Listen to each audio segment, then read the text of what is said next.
Hello and welcome to the Overly Animated Podcast, where we take animation seriously. We talk everything animation here, including RWBY, which we'll be getting into right now. I'm Dylan Hysen, and today I'm joined by Hayley Nabuurs.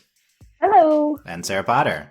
Hey. We're back to talk RWBY Episode 3 of Volume 7, Ace Operatives, that aired today on Rooster Teeth First and VRV, etc. We talk RWBY every week here at the Overly Animated Podcast. Find us at overlyanimated.com. Search for us on your podcast app by searching Overly Animated RWBY. And find us on YouTube at youtube.com/overlyanimated. I don't have anything funny to say about the title, but I just don't like the title of this episode. I think it's like uncreative. Hayley, have you noticed that Aesop's means Aesop's fable? Because no, stop it. I don't. Not bringing that up. We're not talking about that. I don't care. Okay, so we have talked about things in the episode where there's a lot of stuff in this episode to talk about. Spoilers for episode 3 of volume 7 of RWBY and all previous episodes of this season and past season.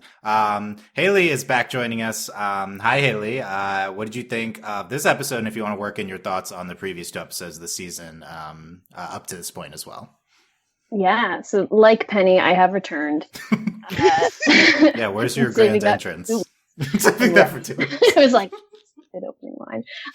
Yeah, I'm back. I'm excited to be back. Thanks for having me. Yeah.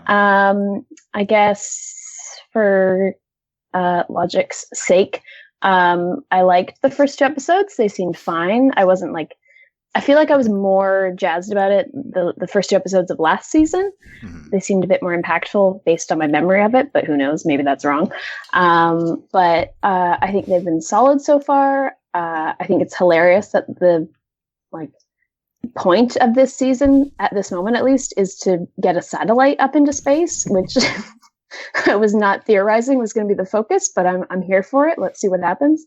Yeah, they were just kind of chill and good. I like cities and city dynamics, so I thought that was interesting having Atlas and Mantle. I think that's going to be neat fodder for later on. Yeah, and then this episode, it was a weird one. Half of it was just all about outfits and shipping, and I was so here for all of that. And then the second half felt like it was like a scene out of a video game, like we were doing boss fights to get down a level or something. Which I was casually there for that. So yeah, I think it's not making me angry, which is good. Very good for RWBY, and I'm actively enjoying moments. So okay. That's where I'm at. Back in full form here, not making me angry. Yeah, back in the swing of things already. That's what we That's how we evaluate RWBY. I like the difference between I'm so here for it and I'm somewhat here for it. Like with the half in on the fights. Okay, I think that is fair. Cool. It's happening. Let's see where we go. Okay, good. Sarah, what did you think of Ace Operatives? It felt weird. It wasn't a bad episode, but again, it feels like this still feels like setup to me. It feels like they're showing us it feels like we're just learning what the Ace Operatives can do before we have to fight them at some point, or we see them get in trouble. The most exciting thing for me is that Crow is 100% gay in this episode, and I'm all for that. Completely. I am all for this ship, Crow and Clover. Yes, just give me this. Would you have known Clover's name unless I wrote it down on the outline? I only know his name is Alpha. I only know. He kept saying Alpha on the mic. For the walkie-talkie. Alpha, yeah, they're Alpha Team, yeah. So that could have been his name, yeah. But I only knew his name was Clover, Dylan, because he said, "I'm good luck," and it's just oh right, he's 4-leaf Clover. Yep. Just imagine that you're named as a baby, and it's because and you just happen to be oh, that was lucky. His name, he has a luck semblance. Their lore hole we can dive into. Oh my god. Anyways, I love that part of this episode. That part, all the other parts of the episode felt a little loose. They felt like we're just getting across exposition still because we need to for this season. But that section felt we're actually doing something character wise here, and I'm really happy that it's with Crow, and I actually care about him now because he might be gay. Yeah. Okay. Yeah. A lot of Crow thoughts. Dylan, I'm excited for there to be a male-male relationship on this show because that's very hard to pull off considering everyone's a woman. John and Ren? No? No. there's. Yeah, not also- with that haircut. Yeah. Also, we got a song that was really great, and it was very strange. And I have a lot to say about John's outfit, but I can say that. Okay, we'll get to John. I'm sure his thoughts on John.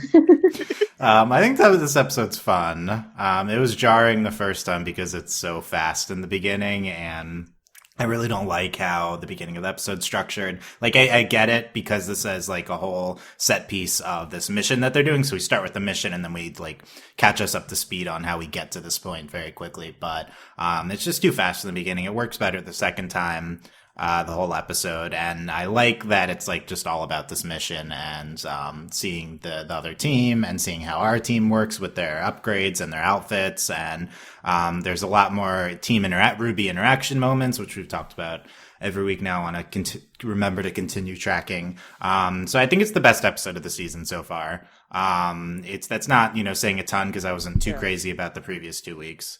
But it's a lot of fun, and once you get past, I think, just the craziness of the beginning and you start to understand who everyone is here, then this is just a fun episode. This is what I'm looking for from RWBY. Blake and Yang flirting, the whole team fighting, random Grimm, a song, that's lines good. with each other. And for some reason Crow and being interesting for once, and but there's also terrible moments this episode, so like funny terrible, but I'm ready to talk about it. Yeah, I don't know, like, is it bad on purpose, or is this show that was just what this show is? Probably. I mean, like, that's the eternal question with RWBY, like, are we doing this on purpose or not? The reveal of Clover's semblance was just maybe the worst thing I've ever seen. But But it might have been on purpose. But, like, yeah, is it camp? I think it's kind of campy on purpose, but also They just, like, named why? him Clover, so, like, come on. It's definitely on purpose. But, like, why can't we just not? Like, because this Dylan, is RWBY. we need to emphasize that they're totally gay for each other because their semblances cancel out. okay, I don't know. They can only be happy with each other. Yeah, right. Did we start at finding a love interest for Crow, or did we start with, like, anti-Crow? We have to meet the Dylan, anti-Crow. I thought this was a love interest for Crow in episode 1. I remember talking about this. Like, he literally did, actually. No, I mean, from the concepting of his character, like, how do we get to this stupid point with this Clover character? Like, who knows? Okay, anyway, yeah. There's also a gorgeous episode. So the mines / whatever they're fighting, and it's like very colorful at some points.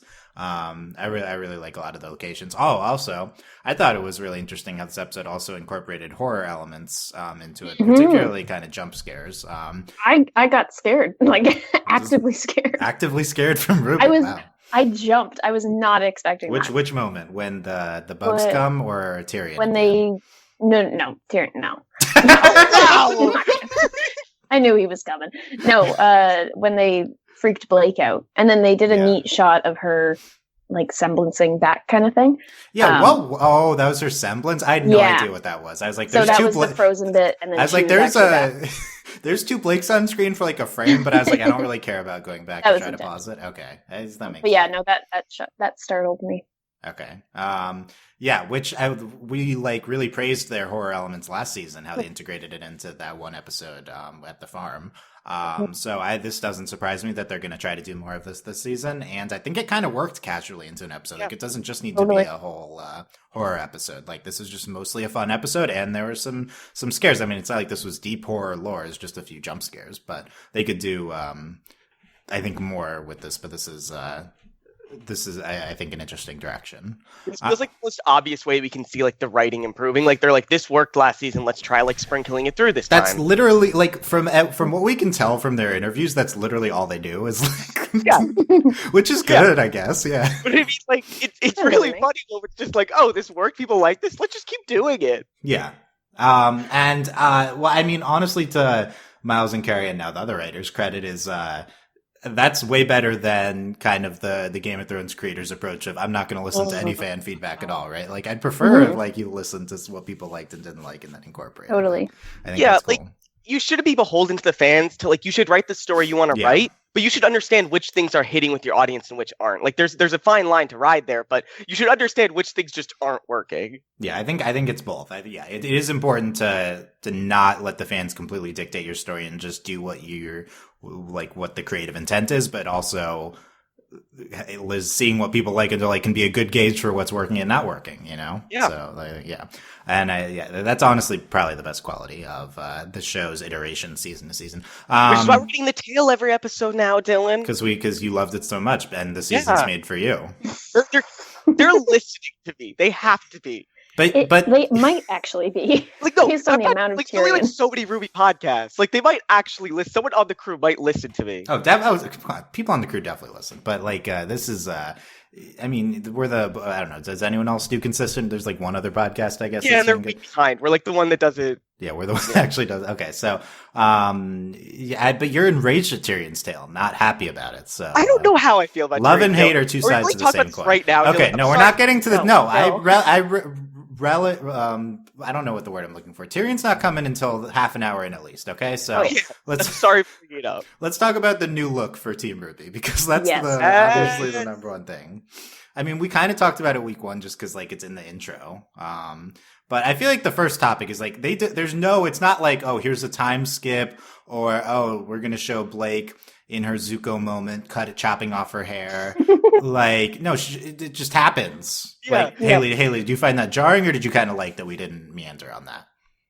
Well, I just really wanted the episode I came back to have the new outfits because I really like outfits and I wanted to talk about it. I remember this, that you love outfits. I love costumes so much. So when I saw it happening, I was like, yes, this is amazing. No, I thought it was just so funny because it was also very clear that the animation style as it does changed slightly. So it was just brand new models. No feeding into that, which was kind of funny. I really desperately wanted them to change their outfits and their haircuts. So I'm kind of here for it rather than just waiting. It would have been nice to have a moment though of Blake going to the hairdresser, maybe, or just some scissors. Yeah, what's your theory on how Blake got the haircut? Well, as someone, okay, she now has my haircut, which is kind of funny, and I'm appreciating that. But I know that one time I had to trim it, and I did it myself. So it is possible to cut that haircut for yourself. She did just get her weapon back. She did just get her weapon back. So there's options. So I like the theory that she did it herself because she actually, she probably did. Because she would go to a hairdresser and they'd be like, "You're a faunus," and get freaked out by the ears and would say no. But okay, right? But here's the problem with her cutting it herself, Hayley. Her hair is a different style. It's not just different length. How did she do that? I don't know. I'm staring at it. No. That could just be you just chop it and you're good to go. Is it it looks more wavy? Whatever. That's what happens when there's less weight. I mean, yeah. How about for the option? So she could have gone to a hair place. I think it's a good point that maybe I don't know if they accept faunuses in the city or not. Yes. We do talk about faunus stuff this episode. Mm-hmm. Or other option, Yang cut it off for her. That also would be amazing. But I mean, the way she reacts makes it seem like she hasn't fully commented on it yet. Exactly. But Hayley, I posted... Yang probably wouldn't have been so right? Blushy about it if or She's stuttery about it. Yeah, if she did it. But yeah, wow, Hayley, I posted in the outline this is Blake gives herself bedroom eyes in the mirror right before she cuts her own hair. It's the weirdest look she gives herself. Love it. I love it. She's like, yes. Yes, I am very attractive. Yeah, I mean that scene was weird. It's this is just Blake evaluating her hair, but it's why I don't know. I did think it was way too fast. What we're doing. I mean, on one hand, it's okay, this was in service of episode that kind of is a whole one thing. I really like episodes that are contained within themselves. The beginning is what relates to the climax of the episode, except for Tyrion, which has nothing to do with anything. But so I like that aspect. But we could have done a whole episode about them getting their new outfits. I think that would have been really fun. That would have been ideal. That would have been completely ideal. I feel like we're missing like gold here. I mean, this is just not what they're interested in with this show, but we are. We could. Yeah, we are. But it would have been a way to see the city too. I don't know. Yeah, we outlined the way that we could have like slice of life, like the pairs like split up for outfits and stuff. Like that'd be fun. They go on dates to pick out their new outfits and stuff, and their new weapons. Haircuts. Like go to get fixed Blake's weapon with RWBY. Like there was stuff we had outlined, and like obviously it's just not what they were doing, and that's fine. But it's just like this is what I want. Like I just want them all interacting together. I think Weiss might have more hair.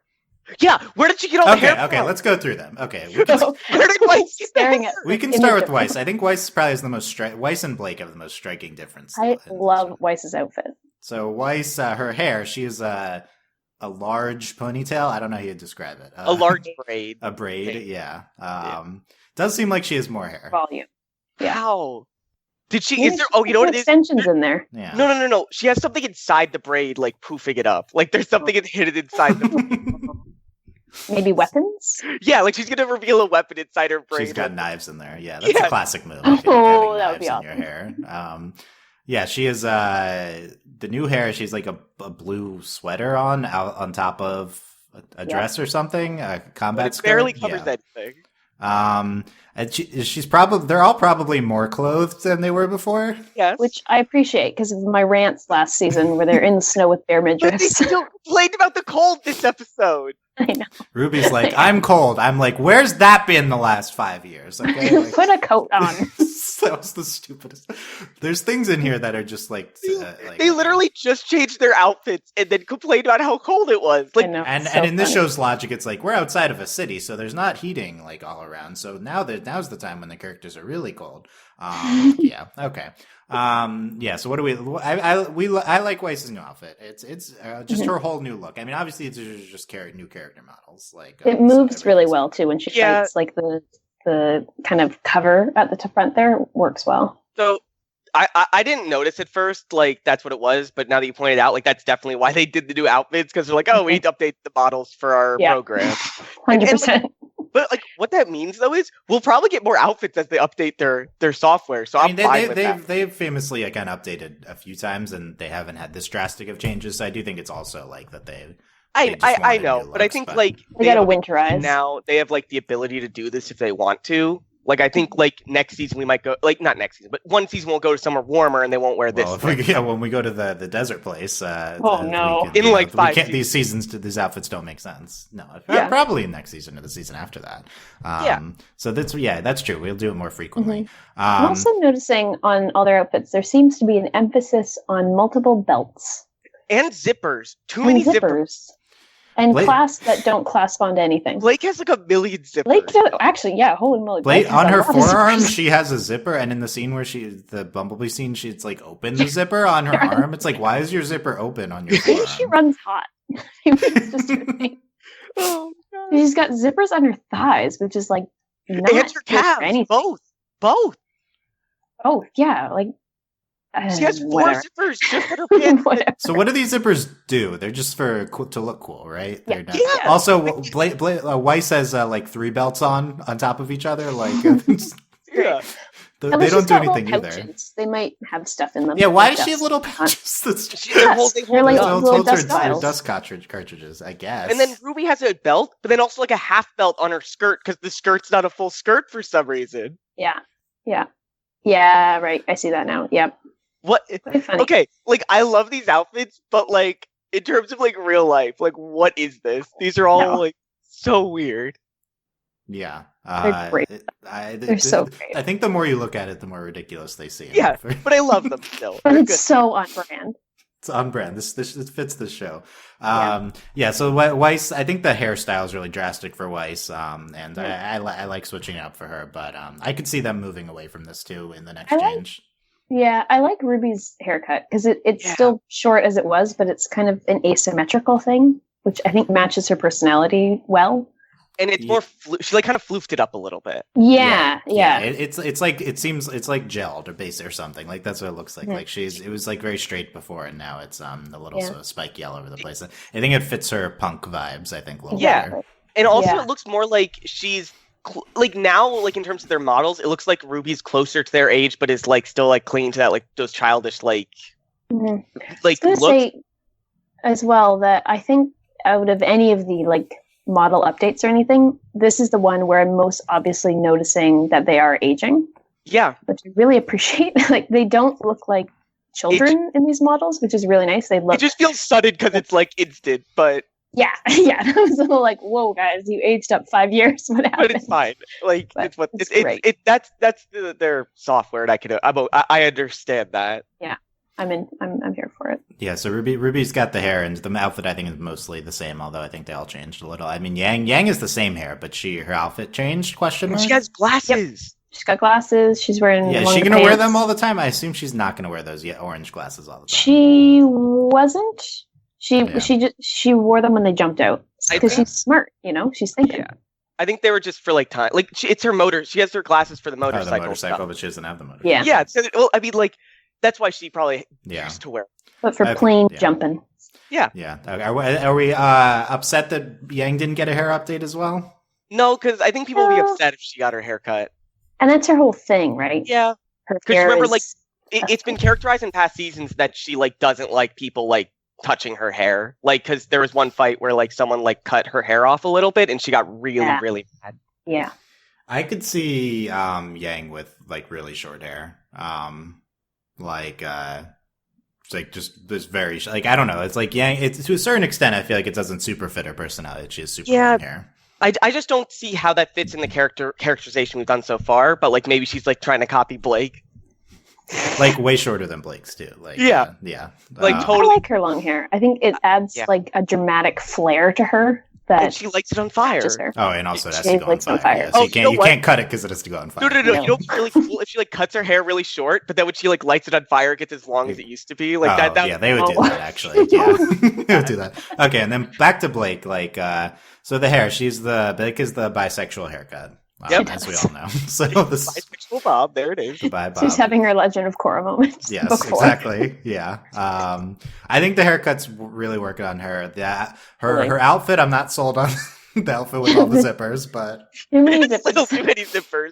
Like without the zippers, I'd probably like it fine. But it's just like, why so many zippers? I don't know. I feel like she's also coming off of the best look of anyone in RWBY history. Like at the end of last season, post fight, like the fight when her jacket gets ripped off, like that is like the best look she's ever had. Yeah. So I think like any change is downgrade. But the hair independent of that is nice. And we get a great scene of. So okay, let's go right to that scene. We can come back to the other three. Yeah, that's fine.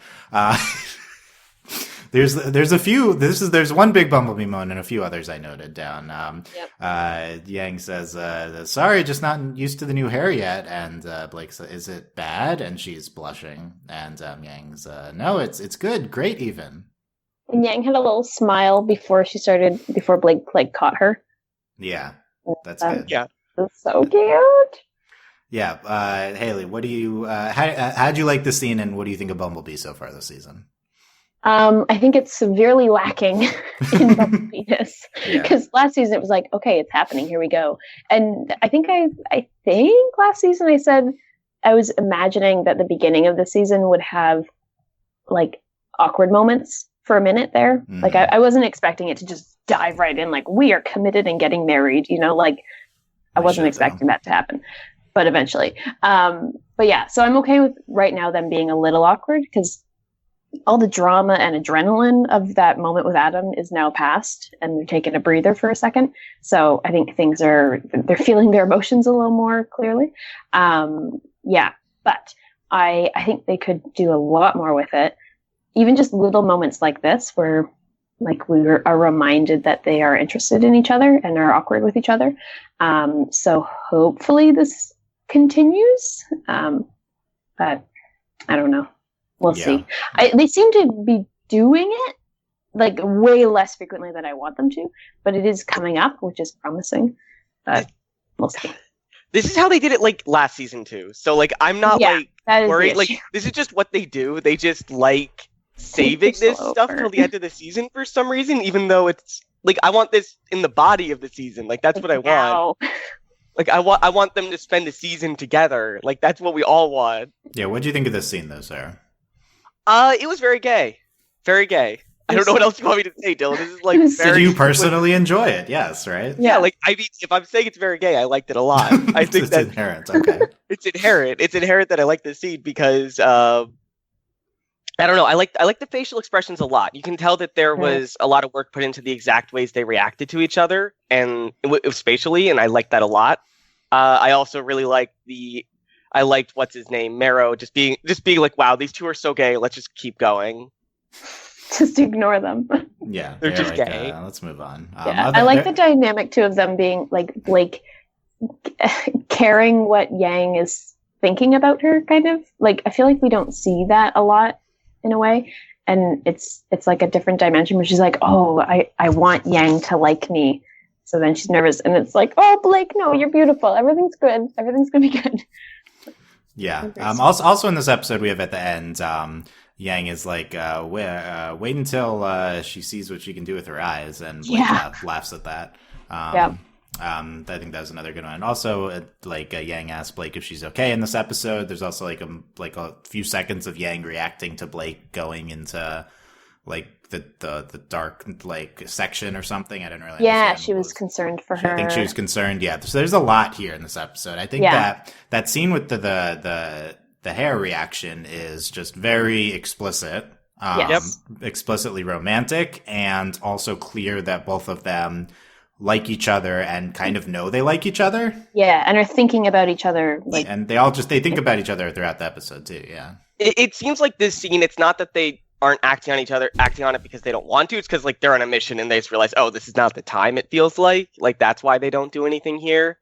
Yeah, I mean, in terms of the meta Bumble, not the meta, in terms of the in-show, it's I think at this point, I feel like they're both clear that they like each other romantically. Of course, there might be a hurdle in terms of thinking about team members / other girls romantically, and they might have to get past that, even though they're basically understanding it. So maybe there's some sort of mental block about that. But they've clearly expressed affection towards each other multiple times now. But so it's more just very quickly from last season, we continued on with important things and the world's at stake and yada yada. And I feel like gotta get that satellite up. And even though we've kind of described the last 3 episodes as I'm sorry. I just heard what you said. Yep. What I was saying was, and despite what we've said about the episode, it's kind of just being exposition, kind of moving forward, kind of slowly. The characters have not had time to sit on this at all. Yeah. They've just been going from one thing to the next really quickly. And hopefully next episode they get a chance to sit down and just be around each other. Predictions. We'll see if I get this right. I feel like not next episode, but the episode after.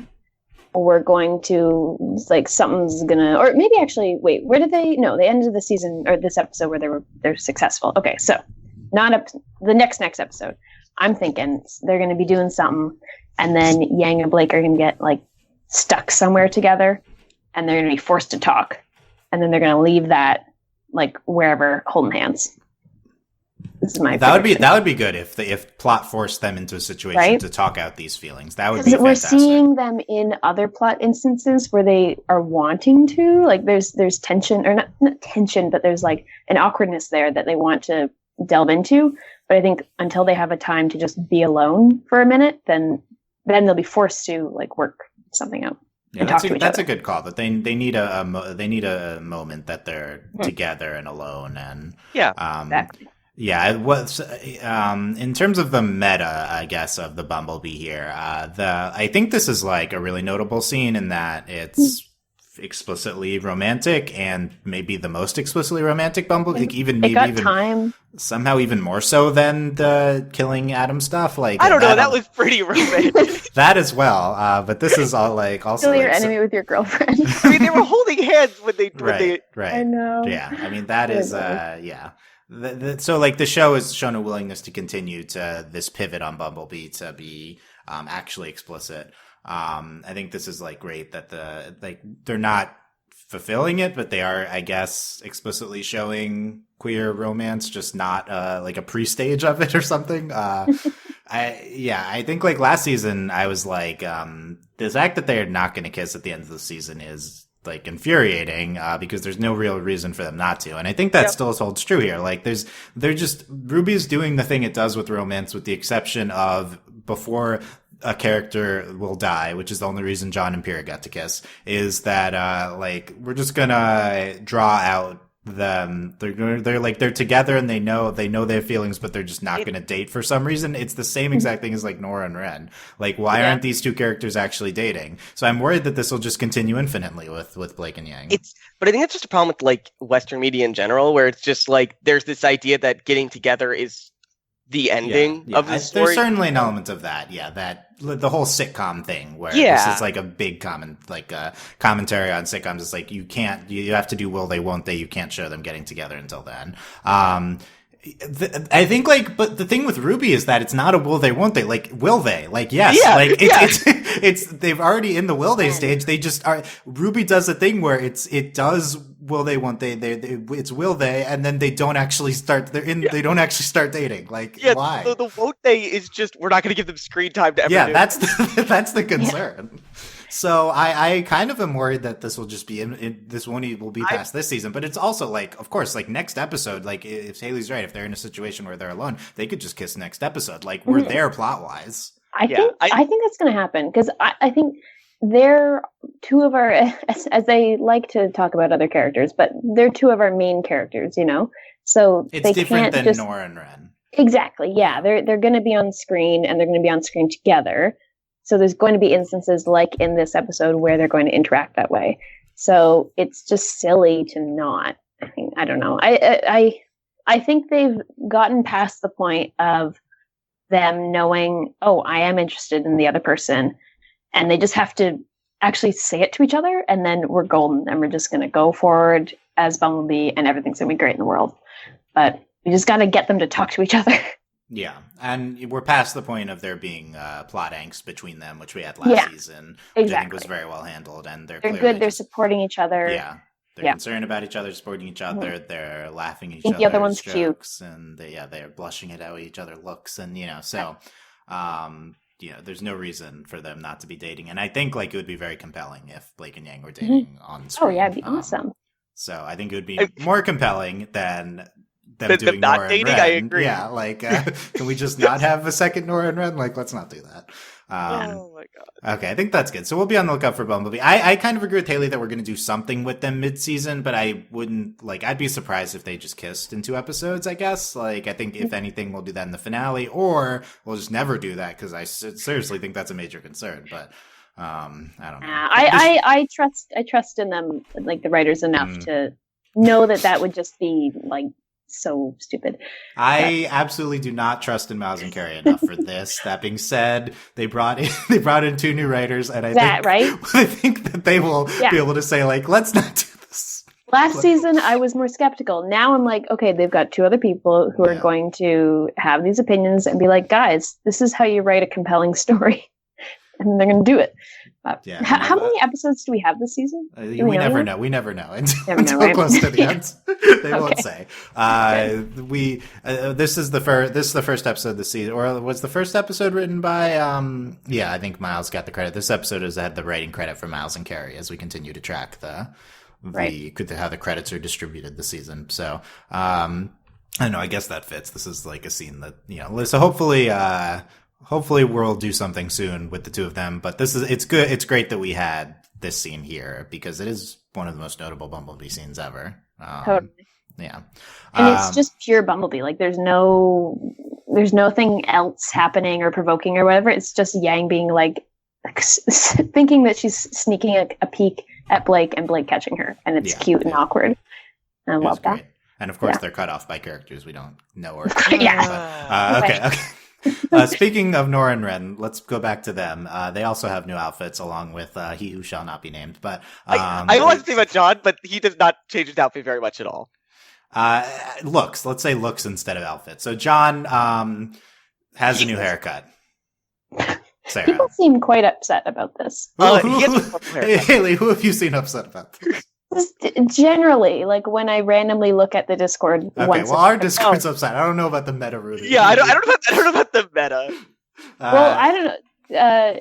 Hayley, what's your honest evaluation of John's new haircut? Okay, I'm zooming in real close on the image I have. Screen cap where he's in the background because actually, you're right, Sarah. His outfit is not really different at all. It's just the hair. It's a big difference. He sheathed his sword on his arm at one point, and it looks so stupid. But it's on his hip at this point. So I don't know. But in the aircraft, he's like, let's put my sword on my arm. Like, why? Because then it turned into a shield and all that jazz. Okay, my hair assessment. So I think a positive. I think it makes him look taller. It does. It totally does, right? It definitely makes him look Earth taller. model could just be taller. I don't know. I think I think it's the hair. I don't have any strong feelings about it. I think it looks better kept. I think it's a nice cut. It just doesn't work for him. You know what? I don't know what works for John. Anything work for John? Fair. What would work? Yeah. I don't know what would work for him, but I think the old haircut was a little too floppy for him, and he's growing up. And he shouldn't. He's trying. Get a haircut. Okay, so you see some positives, Hayley. Yeah, on the other side of the debate, here's Sarah on John's haircut. His face shows better. So you think he looks like a bro, which is like everything I don't want John to be. But he kind of is, though. I know he is, which is why I'm saying it's everything I don't want. I feel like the show has gone to great lengths to not show him as a bro recently. Like, I feel like the show doesn't want that. Like, so why do this haircut, right? Like, this is... He looks like the guy that bullied him in season 1, who I can't believe I mentioned that plot, but he looks like him. I can't believe you remembered that plot. Carden? I remember it. It's infamous, that's why. I remember it, Hayley, because it was half of the first season for some reason. Okay, I'm looking at some side-by-side I feel like he does look like Carden. Yeah, so Sarah doesn't like it. I don't like it, but also there's very little about John I like. I don't know. So take that as you will. Yeah. Yeah. I don't like it either. I less like that it was a moment in the episode where he evaluated his hair and then he had a haircut later and we're supposed to care. So I think that was a failure because I didn't care. But maybe other people did. That's my assessment. Dylan, I know people cared because people like John a lot. Who? People. Okay. Ruby read it. Yeah. Yeah. Yeah. Okay. Now, okay, I'm looking at pictures of the old hair. I approve of the new hair. Of John's hair? Yep. No, yeah. Okay. It was an awkward length previously. This is better hair. I'm not saying it's not. I'm just saying he could have done better with with this hair that he changed it to. It does have quite segmented points, which are a little much. But I don't know. We're a hair review podcast now. That's apparently. That's what this episode is. Okay, the other two. Ren has like a shoulder thing. Did he have that before? I don't like Ren's look. He looks more emo, right? Like, does he have another knife on his arm? I can't see it. Yeah, there's one on his arm. Well, his things are green now. I don't think they were green before. I think they were. No, they were green. They were green. Okay. The guns, you mean? That's what I get for trying to care about Ren at all. Okay, moving on. Nora, though, I think Nora's outfit is fantastic. I love Nora's outfit, but did I talk about it on the podcast, Hayley? You'd know about Nora's outfit. Yeah, I don't remember hearing that. Well, I mean, like it's really cute and it's really pretty and it's the trans flag colors, even though, yeah, love it. That might be something this season. Yeah, we heard they were doing Nora backstory, and the person who is the lead modeler for Nora was liking trans Nora stuff on Tumblr, liking it. Yeah, that's always a tricky place to go. Is what are people liking on? Yeah, but it's what I'm saying is that I've looked at the evidence. There is evidence in favor of it, but I don't want to go into it unless it's confirmed in the show because I don't want to go through the whole thing unless it ends up being. I mean, I think it's fair to bring up because it seemed this is something the show legitimately might do this season. No, I mean, so I'm just saying let's bring up the possibility at the very. Well, I'll say at least what's up with this outfit instead of going to the evidence in the past. But this thing I'm saying here is that she covers her shoulders a lot.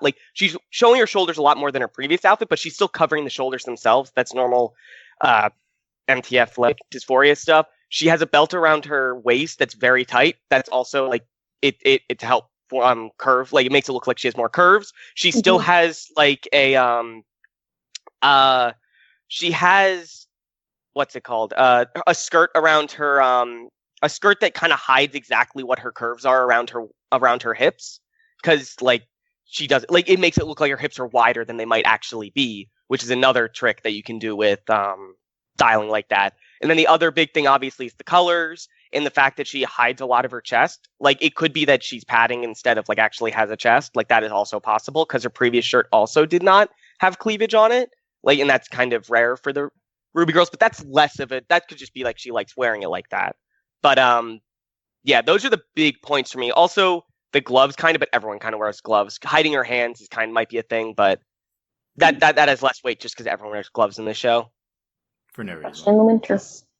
Yeah, No, but there's other it. evidence, past designs, and especially of her as a kid, that would lead to this thing. But I'll get into that if it comes up in the show.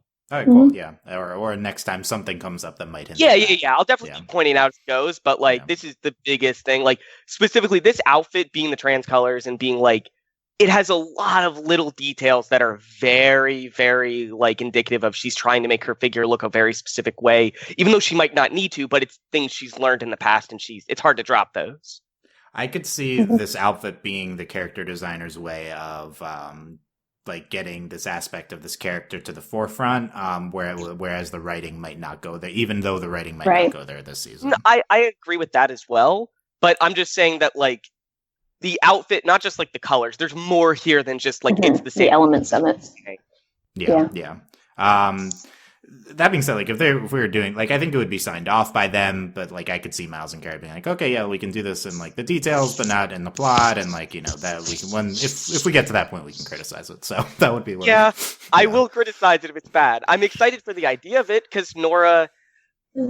Here's the thing: I like the idea that Nora has a lot of qualities that are traditionally feminine and masculine. Like just that's good because a lot of trans characters get like forced into like very specific roles, like very like feminine or very masculine and not anything between that. And like Nora has a lot of like feminineness in her like outfits, but she's very masculine in the way she acts outwardly to people and in fights and stuff. And I think that it would be a really interesting thing to like, I would really like that. I really like that about her. Mm-hmm. Nice. Yeah. Not nearly as important element of her outfit, but she used to have this little, the little heart cutout kind of in the middle of the chest there with the stripe going through it. That thing drove me absolutely insane. It's like it was a cleavage hole. It was. Yeah, but it has the lines cutting through it, and I always thought it was going to rip. Yeah, but I knew it wasn't because they're not real people. Well, Hayley. Oh, that's why. Okay. Yeah, so her dress holds together. She has hearts on the Yes. I like how you tried to name what they were, Dylan, then you realized you have no idea what they are. I can't describe what I don't know what they are either. On the outfit, it's a part of the design. Yeah. Okay. Anyway, I think Nora might have the best new in terms of like not hair but outfit. I think Nora might have the best. She has the best. Nora and Weiss. Yeah. I really like her outfit's just really consistent. Like it's really like there's a theme to it. There's like. Yeah. And there's not like a million pouches and belts. It's just outfits. Zippers. I don't think there's any belt, zippers. Of course, there's just a lot of buttons, which buttons are great. Mm-hmm. Okay, yeah. How much? Like, is there a word that describes belts, pouches, zippers, buttons? Like, is there Amelia? Like something like RWBY has the most of those on clothes in the history of the world. Okay, I think just accessory. Accessories, okay. Yeah. Meanwhile, I'm just like staring at Ren's image now. I don't get his outfit. He just put on bigger gloves, this funny shoulder bit, and like zhuzhed his hair around so it's longer in the front. Did he cut it a little bit too in the back? Yeah, they really like the asymmetrical thing. Okay, let's get back to the episode. Some people loved that. Some people did not like that. I can already tell. Let's talk about the Aesop's team. Speaking of things people probably don't like. The Aesop's Fables. Well, I don't know. I literally didn't hear what you just said. So let's go through all the members again. We learned their semblances, but I didn't write down their semblances because I don't care about semblances. But you better, because I think that's going to be a focus of this season. It looks like the semblances were very. Okay, let's get back to Clover at the end because that'll transition to Clover and Crow. Sure. Elm is. I think Elm doesn't do a ton this episode. She's the buff girl, and she like root herself in place like a tree. Get it? Oh, okay. So yeah, I got confused. I thought Vine might have been like augmenting his semblance to affect Elm because it's the same color, but I think it's different. What I thought at first too. But then I saw her name, and then I'm like, oh, I think her semblance is she just roots herself. Yeah, which is really stupid. But I think it's the dust is making it light up like that. Yeah, that could also Okay. be. Yeah, maybe it's the dust from that. I don't know. She most notable L moment. She's like carrying Ruby on her shoulder at the end in the background of one shot. I love She's that. holding her with one arm. She's like With doing one the total arm. like Yeah. strong girl thing. Yeah.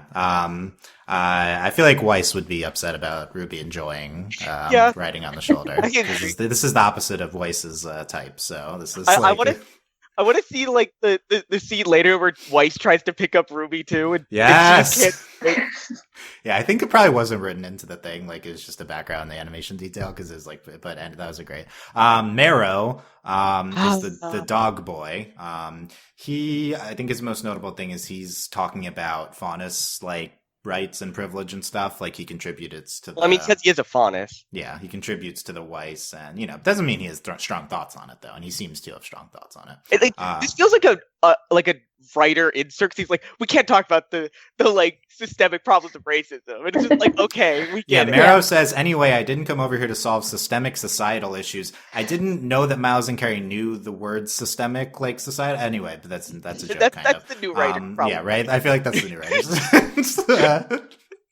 But the show is being much more aware of Faunus racism stuff, so that's good. This is the kind of lampshading I'm kind of okay with, where it's like we're a fight show. We really don't have time to go over this completely, but we know it's a thing.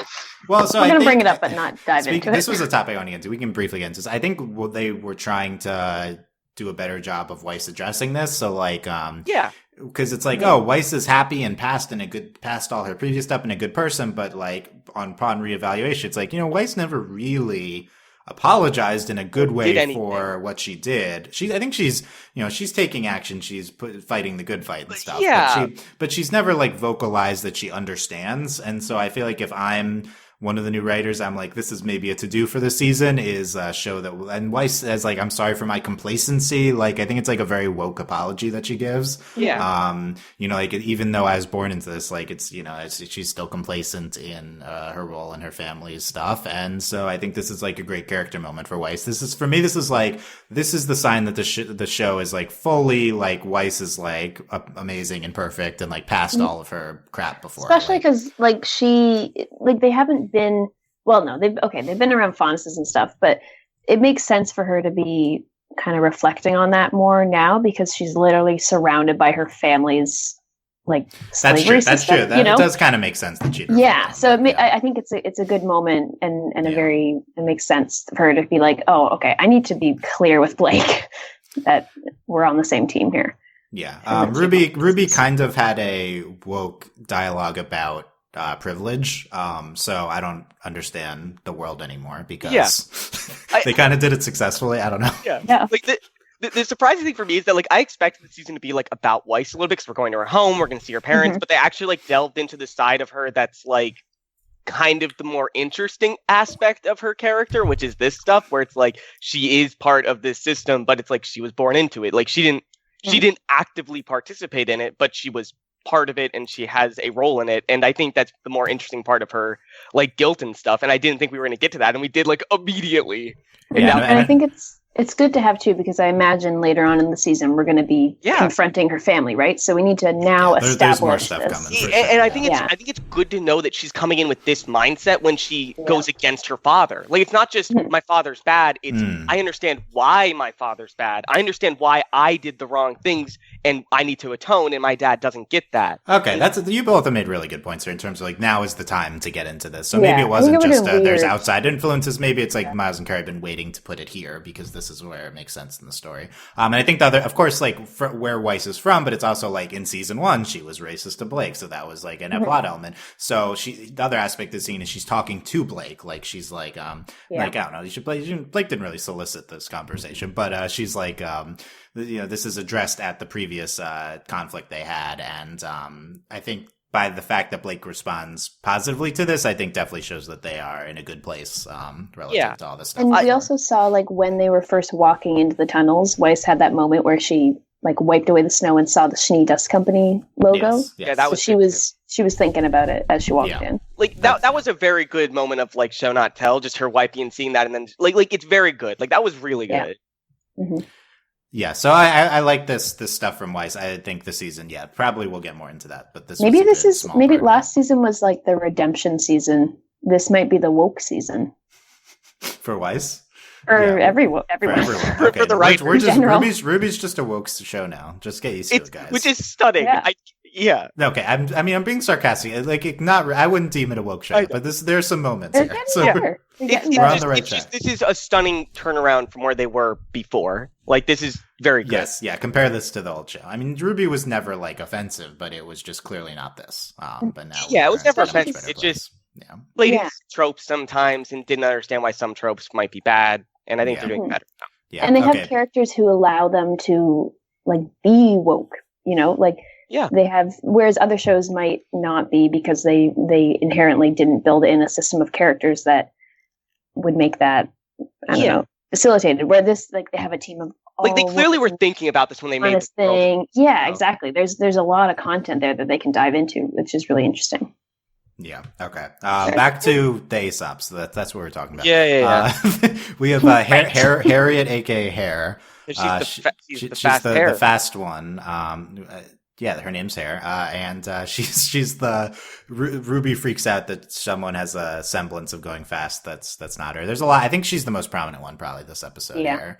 Yeah. And then later in the episode, she's like, "Ruby, your semblance has more to it than just being fast." So, Oh, I just realized what's going on. what's Each going of the on? Team Ruby is going to get have training with each of these guys. Yes, you're totally right. Oh, they get a partner. Yeah, Yep, and Ruby's yep. going to train with the fast girl, and Yang's going to probably train with Elm, and Yeah. there's gonna be Ice with the training. Vine guy. No, I think it's going to be Blake with the Vine guy because he's like Spider-Man-y, and she'll learn from that or whatever. I don't know. Or dog we'll put the two faunuses together, and No, the two bonuses are definitely going together. well, that would be that would be Blake and Marrow. Yeah. So. Yeah, you're right. Yeah, sorry, yeah. So Weiss does go with Vine. You're right. I'm sorry. If I mean, that's an maybe opposite. I guess we could do that. Yeah. But hey, yeah, a lot of Harriet. She's Sonic apparently at one point when she's running. They had a spot to say you're too slow, and I'm so glad they controlled themselves. Thank God. Yeah. So Hair's cool. And then Vine is the weird guy. What is his deal? So Like, No, Hayley, what is he? he has extendo arms No, but like, okay. at Sarah. They do seem to like extendo arms, don't they? yeah. Why do they like extendo arms so much? Can you stop with extendo? Like, They're the how ones did the that are show doing it. think? Oh, more extendo arms. That's what our audience wants. Here's the thing. We complain about a lot of silly things on this show. Extendo arms actually just don't look cool. They just don't. The Grim Extendo Arms final boss of Volume 4 was not good, and so let's go back to the Extendo Arms But here. Cinder has the What Extendo made Arms them in the- think that this was a good idea?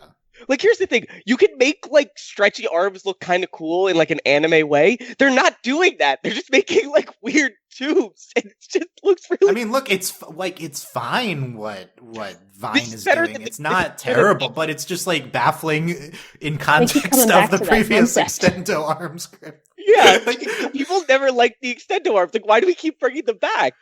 I guess I'm it must have also- tested well. I guess so. People like the extendo arms. People that aren't us must love the Extendo Yeah, Arms. I guess. I Did- think his back- character design is funny. Yeah, back to Haley's point. He seems like some sort of monk. Yeah. Yeah. I'm just looking at a picture of him now, If and he's got crystals embedded in his forehead. So maybe maybe they're dust or something. he imbues himself No. with dust, Because that he one guy. seems to be more dusty than the other people. I mean, there is that one villain who shoves dust into his body. The weird guy that no one Yeah. cares about. Right? That could be a thing. They but it just doesn't don't explain. Referring to Hazel. where he's Yeah. from. Hazel, that's his name. Thanks, Dylan. God, I don't want to think about Hazel. Or Extendo Arms. Yeah. But this episode is forcing me. Yeah, I think we're gonna probably get backstory on who he is. But, Right? yeah. Because he's just so his appearance and outfit is so, or not outfit, but his self is so different than anyone else we've seen. So they gotta talk about him. Yeah. Interesting. Yeah, I think probably at some point. And then we have Clover. Oh, yeah, Clover. Before that, because we're going to transition to Clover.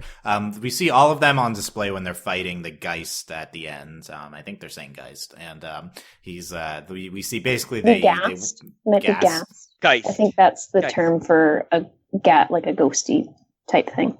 Geist, a Geist. Do you pronounce that Ghast, Haley? I mean, think it's Canadian Guinness. pronunciation. You don't know. do? I don't know. I know. I just thought that was the word. Well, there's for, like Ghastly. There's like Ghastly. The yeah, I Pokemon. think that's the word. Gas. Oh my God. I mean, if we might be referring to different words, but Geist is definitely a word. Geist is definitely It's the thing they something call in it in this Minecraft. episode.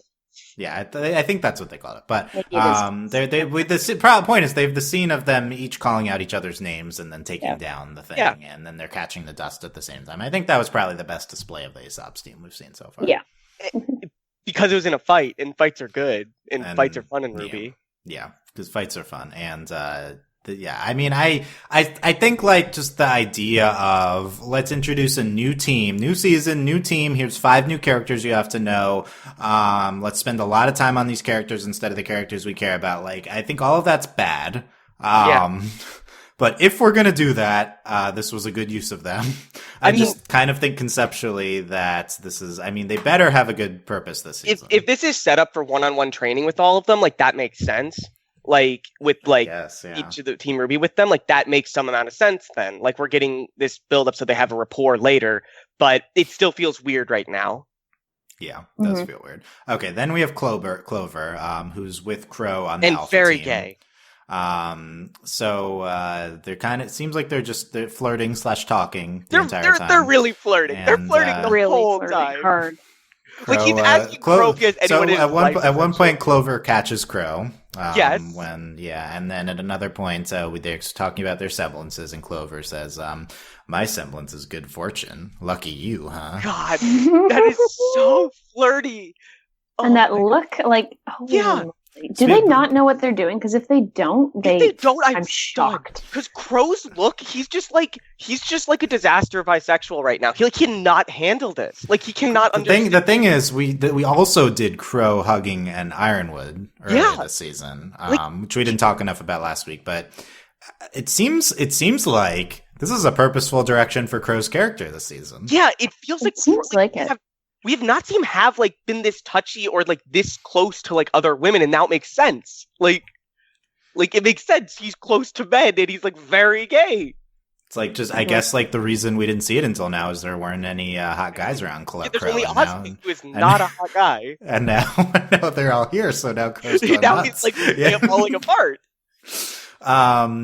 I think if their thought is this character, we're changing voice actors. The previous voice actor was terrible. By the way, I've been claiming that I couldn't tell the difference between the new and the old voice actor. I think it's noticeable this episode. I think it doesn't matter. It's similar enough. I don't care, but it's similar. It's less gravelly, which I will concede that I still notice the difference. But here's the thing: voice actor's fine. He's fine. He's good. He's good. Yeah. So it's this character has a big stigma on them now. No one's gonna like him. What's the way we could get everyone to like Crow? We just make him gay this season. Is that the thought? It seems like that's the thought process. If it is, I should be upset about that, but but it's kind of good. Yeah, but it's kind of sure, let's do it. Let's just go really gay with it. Change everything. It's not the character's fault, you know. He's got a new outfit. It really explains why he's alone all the time. Maybe he's just I think it explains a lot about his character if he's just gay. I think without the context of RWBY or who's making the show or any surrounding history of the show, I think you'd look at the first 3 episodes and be definitely a big arc this season is we're going to show that Crow is gay and we're going to have flashbacks and the show seems very interested in that, maybe a Crow Clover romance. I think if you add the surrounding history, you'd be slightly skeptical of it, but I would still say this seems to be what they're doing. I don't know. I think it seems pretty heavy-handed. What if he doesn't like Raven because she got Tai Yang and he couldn't? Bad, but the show would do that. That's 100% something that RWBY would. The show would do that. Yeah. I think I kind of think the show's doing it. I mean, as stated before in the Bumble discussion, what the show's doing it means is not clear because they don't like to show explicit romance. But I kind of think that's my read on the intent of the first 3 episodes so far. Sure. But I mean, I guess here's the thing: at the very least, he's an adult, and the kids aren't, and maybe they just feel more comfortable doing a lot more touchy feely stuff with him because he's been fairly touchy with the men that he's interacted with, hugging more than usual in this show, hugging and touching and generally being close to these people, and that's just something that they don't usually have the kids do as much. Yeah. It's been striking. And Clover, like, so first of all, Crow is a bad luck semblance. We've been making fun of it. It's maybe the stupidest thing RWBY's ever done. We've been talking about there be a good luck semblance for like years. They've been playing a long game and we didn't know. Like, I think in my head, like I was like, it's definitely gonna be a woman and they're gonna be together, and it's just like it's the same stupid thing, but it's actually gay. But like, oh, that makes it better. But like, also, Clover's like the OC of Crow's boyfriend for some Crow stand that they write. It like, is. This is really is. Like not a real character. Like, he doesn't feel real. He uses a fishing rod. Yeah, well, the fishing thing, that's the other aspect of his character. He fishes stuff. It didn't seem super effective until he ripped the head off the thing. But this is very stupid. But that his semblance is good luck. But also so perfect. But Dylan, it's really stupid, but is it perfectly stupid? Like, is it any? But like, why should we be perfectly stupid? Like, they've been planning this for 8 seasons. Couldn't we be smart instead of stupid? Couldn't we just not do this? But Dylan, now we have a hot and cold thing with like, because like also they have opposite hair colors and colors palettes. Like, it's so good. It's perfect, Dylan. Like, if we're doing explicit romance with the two, fine, I accept, obviously. But like, I still am like infuriated at the concept of introducing the opposite Crow. Like, I hate this. Like, I hate it too. But it's like, I'm willing to look past it for the gay. Yes, and I think that's what they're banking on. And like, if I'm willing to look past this, I mean, I will be so excited if it's true. We'll actually be excitedly talking about it. I cannot believe they're just doubling down on Crow's stupid semblance. Like, just write it off. Like, recognize that this was the stupidest thing you've ever done, and just get rid of it. No, it's a plot point. We're introducing the good luck semblance. Oh my god. Okay, here's the problem, Dylan. I don't know if you remember the arc of his semblance talk last season, where it's like clearly they're going to talk about it that season, and they never did. Because like in the beginning of the season, there was this huge thing where like Crow was talking to Maria about like how like he hates his semblance and that's why he like was alone and stuff. And Maria's like, that's stupid. You shouldn't do that, essentially.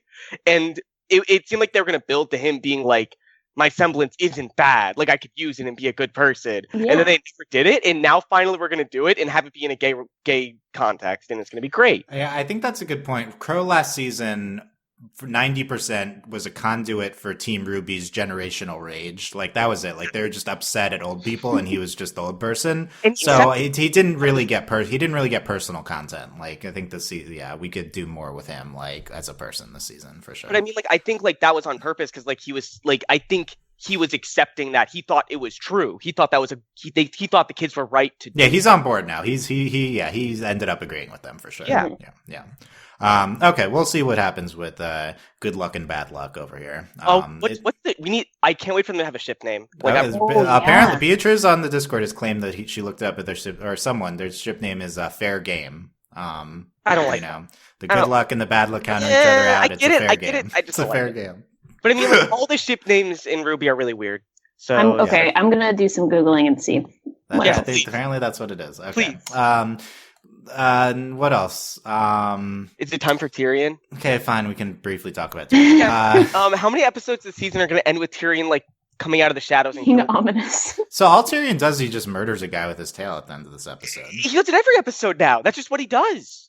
Then there's blood. Okay, say your piece on Tyrion's tail, Sarah. Okay, Dylan.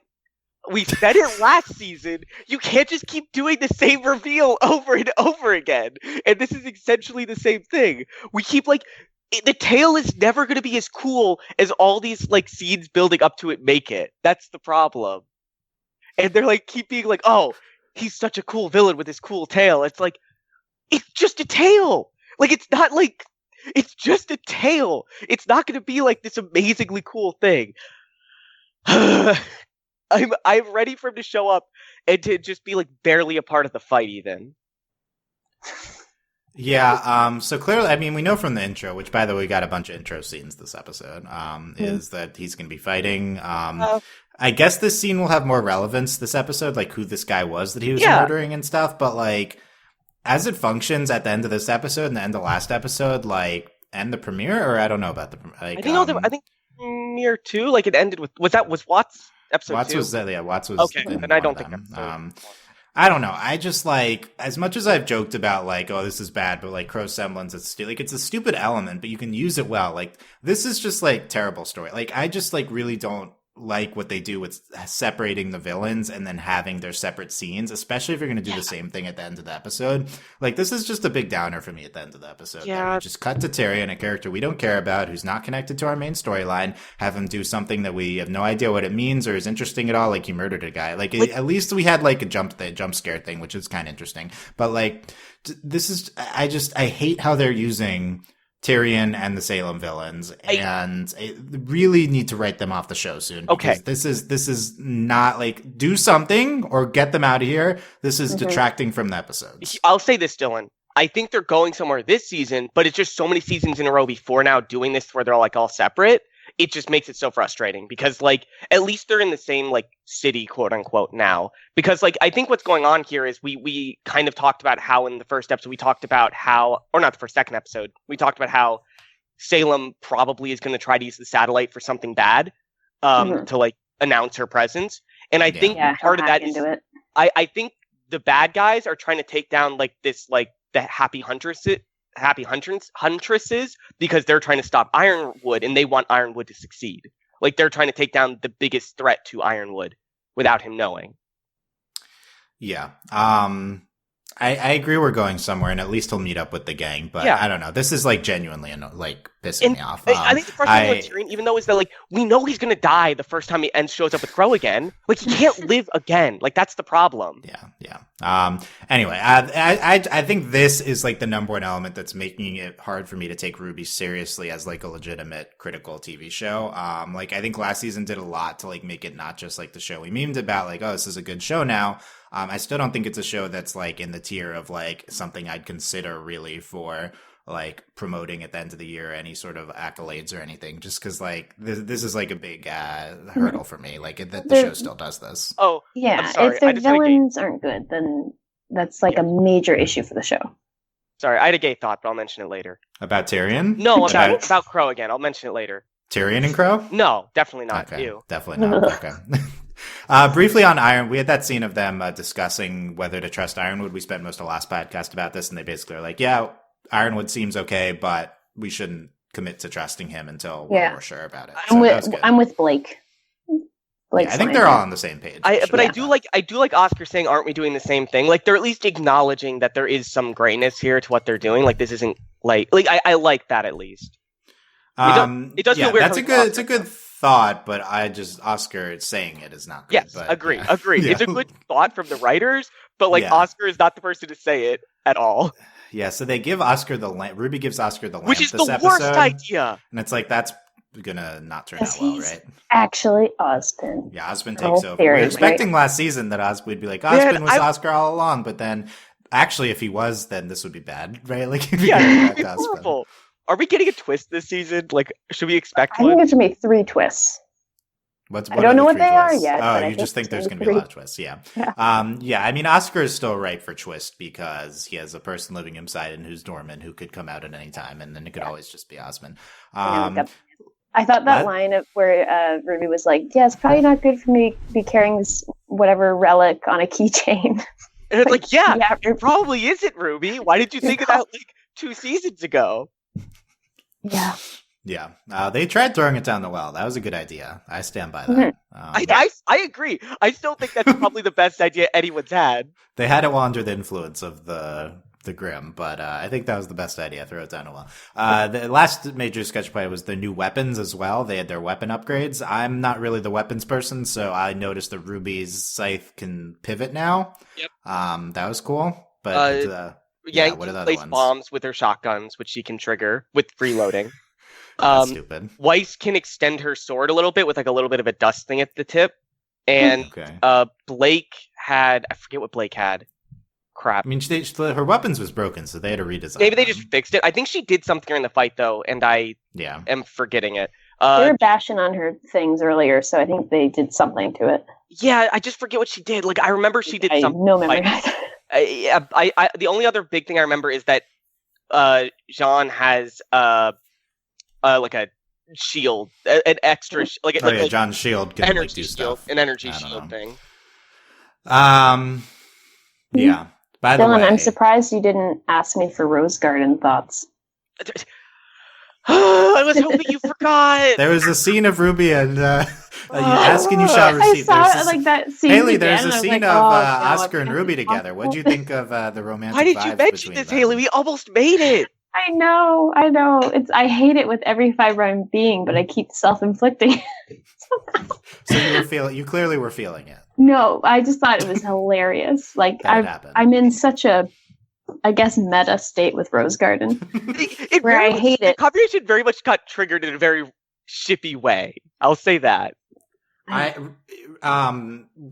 think like in terms of my state of fear on Lancaster or Rose Garden is I'm not currently afraid that they're actually going to do that. I think I think Rose Garden might have some traction. That if of the two, that's the one. It definitely has traction, but like we're not like considering the barrier to romance in this show. Like they're not even at a Bumblebee yet, and so that ship is also not happening. So unless Oscar was going to die, which he might, then again, because you can only kiss before people die, so Oscar could die, and then they could. Okay, that's the fear. It's like I'm about to be subsumed by Ospen. Kiss me first. Yeah. See, the problem with like the gay relationships on Team RWBY itself is none of them are going to die, so they'll never kiss each other.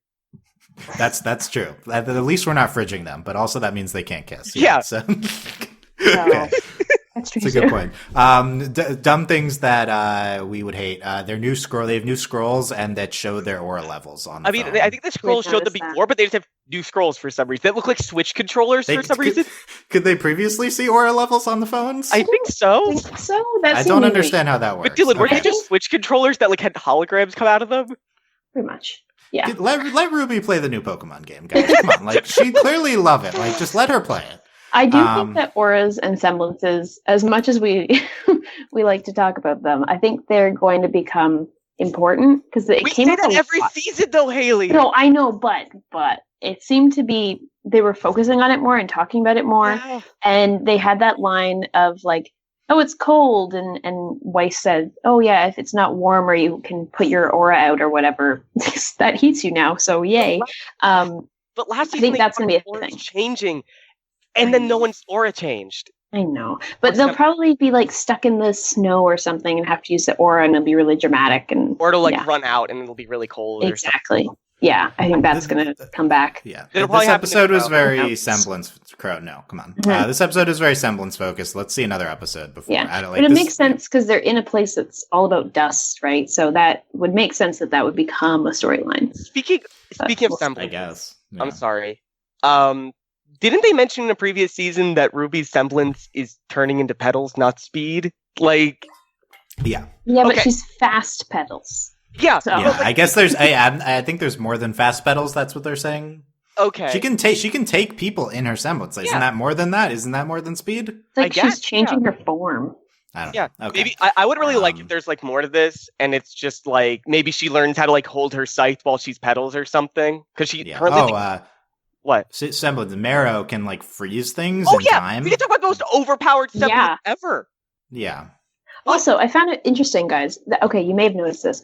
How there were two of them. I think Marrow did it and someone else did it. Where they said, Vine did it. Where they said a word and then the thing happened. But it's not. Yeah, is this a video game now? Yeah. What are they? Why are they announcing their attacks? But it was also them doubling down on the whole. Yeah, it's not magic, but it's not magic. Saying they could just words, freeze people and say magic words when they do it. Yeah, he said some stay. Words. He said stay. So he's not casting a spell. He just did it. Yeah. Okay. Yeah, and then he's a dog. Get it? He said stay, and they froze. Okay, we're done. So there's this other scene I liked. The last few things. Nora is like, Ren, I like your outfit, and Ren doesn't respond because I don't know why. Why don't you respond to your girlfriend? And then John says, I like your outfit too. And that's the weirdest line. It's such a line. I like rejecting John. That's no. This was worth it just for the burn. But I mean, like, it was really weird. What is preventing Ren from being with Nora? Yeah. What's going on here, Ren? I don't know. I always see them just as siblings. I mean, that's how they act on the show, so it's fair. I know, and they've had moments where they're like, no, they're together, but no, they're brother and sister. Yeah. That's what romance is on the show. To be fair, I think there's some argument that Nora likes Ren, but Ren doesn't like her back. But at the same time, there have been times when Ren has done we're things. Past that. Yeah, that was what it was originally or something. Yeah. But we're just going back to that for a comedy. And then Extendo Arms happened, and Yeah. Yeah, That was the Ren and John They can season. only have relationship moments around extendo arms. That's true. You. Yeah, that's what history would suggest. So I think that makes sense. So they last need to thing, be around Vine. Around what? Vine. The guy's name is Vine, Dylan. Mm. Because his arms are like vines. I know his name. No, they need to be around because he's extendo arms. That's the only way they can have relationships. They just have to stick with him. Yeah. Last thing is that the whole mission was framed around they're securing. I missed this the first time, so I was like, why are we doing this? They're securing the launch site for the communications tower. Yes. But which I feel like they should have said more than quickly in the beginning. Like this episode just seems random, with the exception of like we're advancing the plot kind of. Can I have a mini segment where I react to the satellite plotline? Yes, please. You've been mentioning the satellite a lot. Clearly, you're enamored with the satellite. As much time as she wants to talk about this crazy satellite. It's so weird, guys. It's so weird, folks. Okay,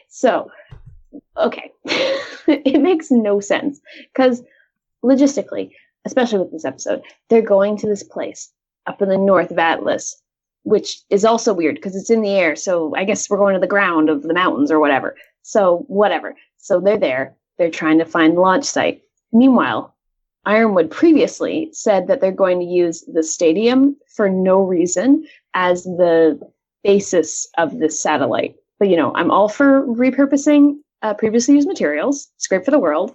But you don't use a stadium as a satellite dish. That seems flawed in the first place.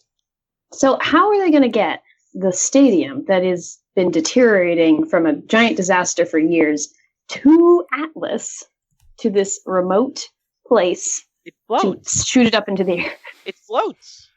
Why does it float? No, but it's like, no. It floats. Remember, it floated in season 3. Yeah, but it's not anymore. I don't think it's got messed up. We don't know. We don't know that, Hayley.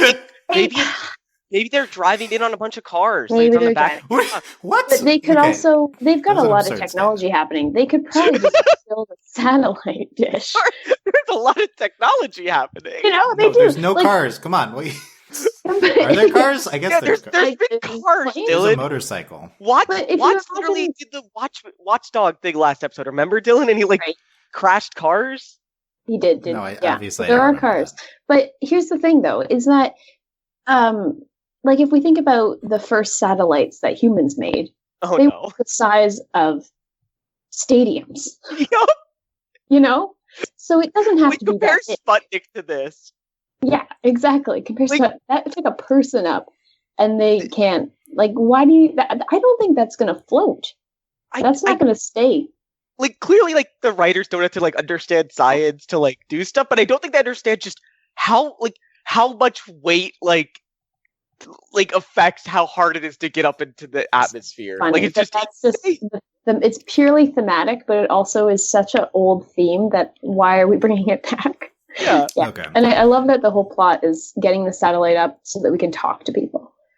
So Hayley clearly is enamored with this satellite. I'm just fascinated that they were looking at a storybook of here are the ideas that we could go for with this season, right? And that means you're really excited about it, right? But it's like they threw a dart at a wall of ideas. Yeah. I think that's how they play the season.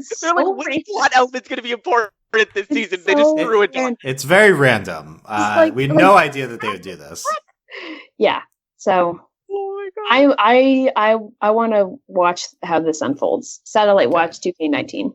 Satellite Watch 2K19. Hayley will be our satellite expert. Oh, is that the hashtag Satellite Watch? I guess. I think that's going to be confused with some other thing. I don't know what satellite we'd be watching, but who knows? Who knows? I'm going to treat that as Hayley's final thoughts because I think that was appropriate. So, okay. Okay, more on the satellite to come. I mean, this whole episode is about securing the place for the satellite, so I assume next episode we'll be getting the Coliseum there somehow. Yeah, the big reveal on how they're transporting it will be to come. And why it has to be that enormous.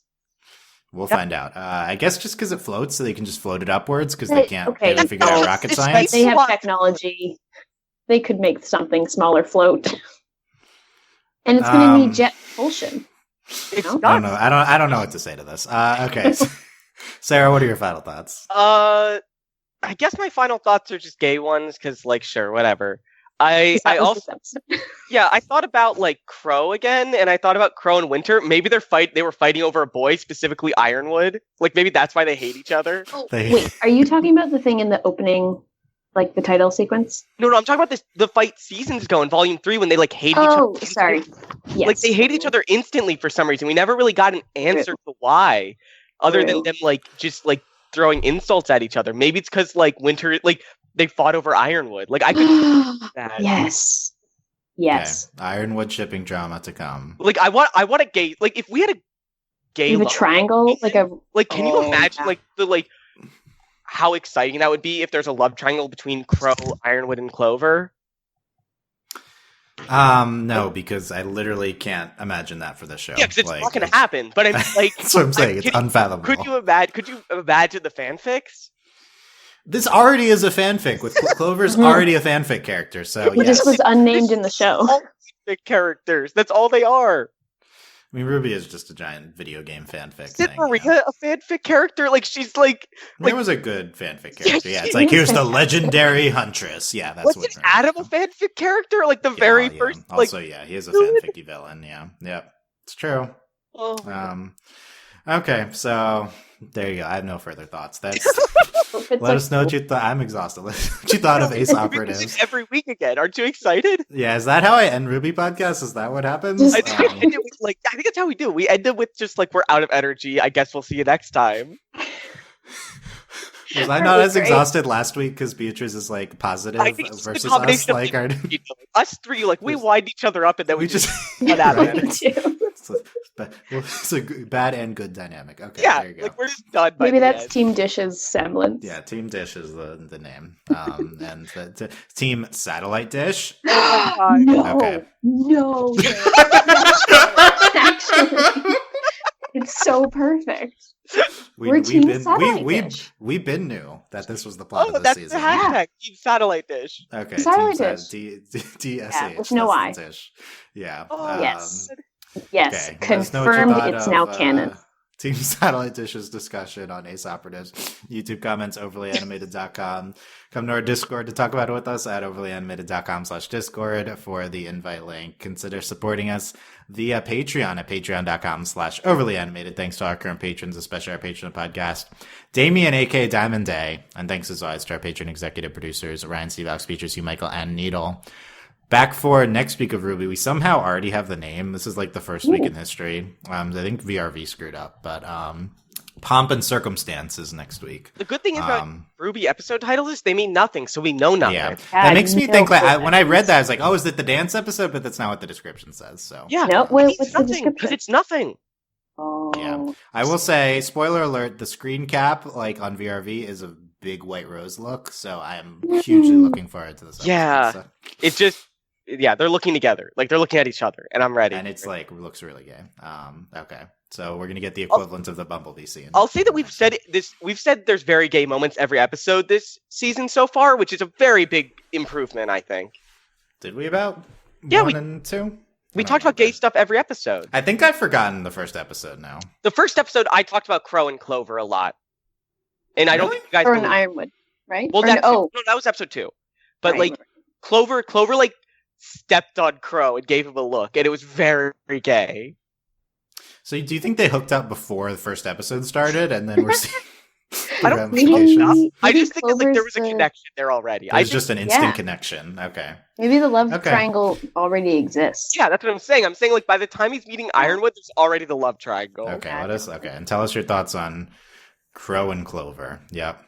Wow, you said that was a lot of disdain, Dylan. I just can't get past the good luck semblance. We'll see if I can get there, but I don't think you can. That's I think it's reasonable in my opinion. You have a couple more months. You'll get there, maybe. Yeah, maybe we can convince. Maybe before he dies. Yeah. They're both dying together in epic Romeo and Juliet ending to the season. Exactly. Yeah. Tyrion kills them both, and Tyrion somehow lives again. Oh God! Cannot Why did you stop. bring Tyrion into this? What if Can we just, Tyrion's can we, like? what if we stuck on just the didn't saddle? talk about Tyrion the rest of the season? Like on the podcast or in yeah, the what show? if we just ignored the Tyrion? Look, this here's the part thing, of though. season? If he just shows up at the end of the episode again, I'm completely okay with that. Like, if he just shows up and does Yeah, nothing. we could have just not talked about him this episode, but like, he's going to be I'm completely on board just ignoring him until he actually shows up with the rest of the character. Might be better for my health. Okay, Like, so that's all of our help. Yes. not you though. You love Tyrion. I hate Tyrion. It's tail. It's tail. You missed the end of that. So that's it for the Ace Operatives podcast. Yeah, I don't know. I think I said everything. Thanks for listening, guys. We will see you next time. Bye. Bye. Bye bye.